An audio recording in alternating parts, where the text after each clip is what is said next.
Fremantle coach Ross Lyon is optimistic Michael Walters has avoided serious injury despite the star goal sneak damaging his troublesome left knee in Sunday's 8-point Western Derby loss to West Coast.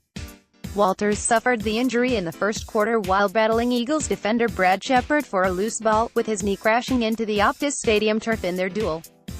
Suffered a PCL injury late last season to the same knee.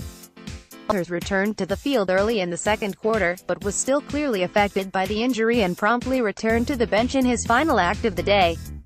West Coast trailed by 20 points at quarter-time, but 3 goals each to Jack Darling and Josh Kennedy helped lift the Eagles to the 13.11, 89-12.9, 81 victory in front of 56,521 fans. It was their 6th Derby win in a row.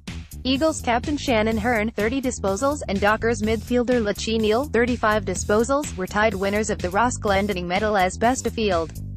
Lyon said the initial prognosis on Walters wasn't too bad. "I think it's a low-grade medial," Lyon said. "It might be a half-grade, where he might be able to come up next week.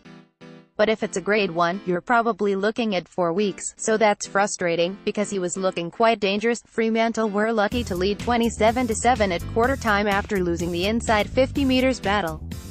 17-7, Darling booted 3 goals in the second term to propel West Coast into the lead, and the Eagles held on from that point as the match turned into a titanic arm wrestle. Tensions were frayed between the two clubs earlier in the week when Fremantle threatened to scrap the Ross Lyon medal. But a compromise was eventually reached, with the name of a past Dockers great to be added to the medal in time for the Round 20 Western Derby.